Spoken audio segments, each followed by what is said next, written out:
Hi, Miss Eglin here. This is A Long Walk to Water by Linda Sue Park, Chapter 13, Southern Sudan, 2009. Nia thought it was funny. You had to have water to find water. Water had to be flowing constantly into the borehole to keep the drill running smoothly. The crew drove to the pond and back several times a day. The plastic water was piped into what looked like a giant plastic bag, a bag big enough to fill the entire bed of the truck. The bag sprang a leak. The leak had to be patched. The patch sprang a leak. The crew patched the patch. Then the bag sprang another leak. The drilling could not go on. The drilling crew was discouraged by the leaks. They wanted to stop working, but their boss kept them going. All the workers wore the same blue coveralls. Still, Nia could tell who was the boss. He was one of the two men who had first come to the village. The other man seemed to be his main assistant. The boss would encourage the workers and laugh and joke with them. If that didn't work, he would talk to them earnestly and try to persuade them. And if that didn't work, he would get angry. He didn't get angry very often. He kept working and kept the others working too. They patched the bag again. The drilling went on.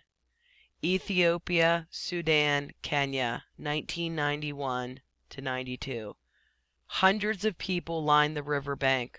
The soldiers were forcing some of them into the water, prodding them with their rifle butts, shooting into the air. Other people, afraid of the soldiers and their guns, were leaping into the water on their own. They were immediately swept downstream by the powerful current. As Salva crouched on the bank and watched, a young man near him plunged into the water. The current carried him swiftly downstream, but he was also making a little progress across the river. Then Salva saw the telltale flick of a crocodile's tail as it flopped into the water near the young man. Moments later the man's head jerked oddly, once, twice. His mouth was open. Perhaps he was screaming, but Salva could not hear him over the din of the crowd and the rain. A moment later the man was pulled under. A cloud of red stained the water.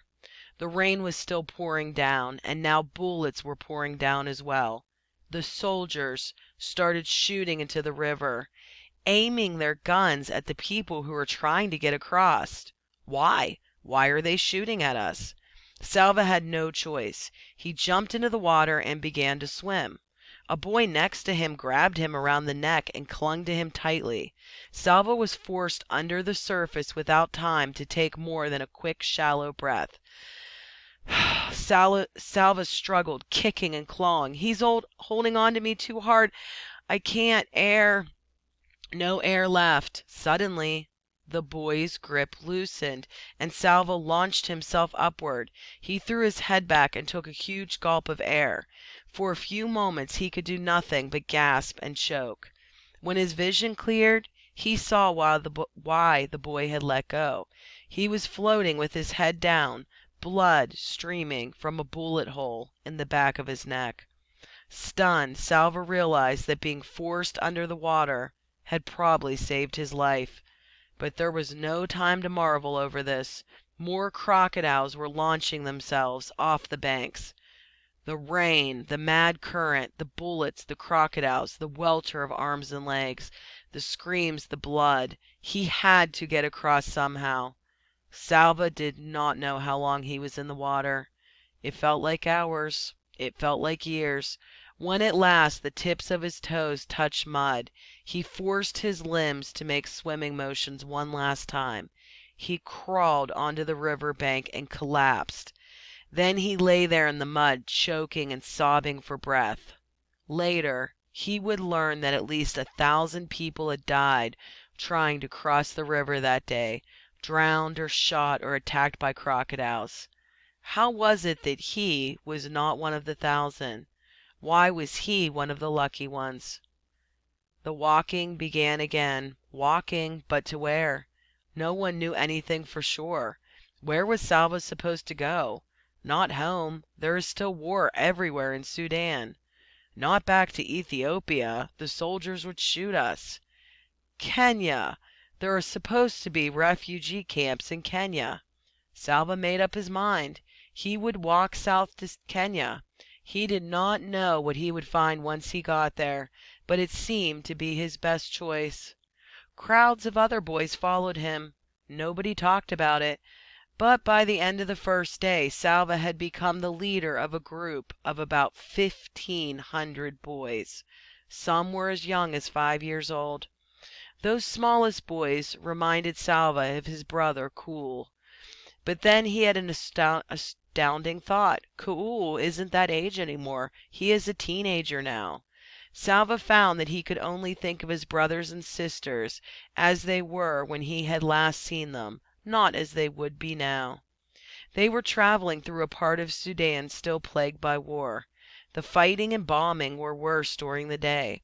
So Salva decided that the group should hide when the sun shone and do their walking at night. But in the darkness it was hard to be sure they were headed in the right direction. Sometimes the boys traveled for days, only to realize they had gone in a huge circle. This happened so many times that Salva lost count. They met other groups of boys all walking south. Each group had stories of terrible peril. Boys who had been hurt or killed by bullets or bombs, attacked by wild animals, or left behind because they were too weak or sick to keep up. When Salva heard the stories, he thought of Mariel. He felt his determination growing, as it had in the days after Uncle's death. I will get us safely to Kenya, he thought, no matter how hard it is. He organized the group, giving everyone a job. Scavenge for food, collect firewood, stand guard while the group slept. Whatever food or water they found was shared equally among all of them. When the smaller boys grew too tired to walk, the older boys took turns carrying them on their backs. There were times when some of the boys did not want to do their share of the work. Salva would talk to them, encourage them, coax and persuade them. Once in a while he had to speak sternly or even shout, but he tried not to do that too often. It was as if Salva's family were helping him, even though they were not there. He remembered how he had looked after his little brother, Ku'ul, but he also knew what it felt like to have to listen to the older ones, Arik and Ring, and he could recall the gentleness of his sisters, the strength of his father, the care of his mother. Most of all, he remembered how Uncle had encouraged him in the desert. One step at a time, one day at a time, just today, just this day to get through. Salva told himself this every day. He told the boys in the group too. And one day at a time, the group made its way to Kenya. More than 1,200 boys arrived safely. It took them a year and a half. End of chapter 13.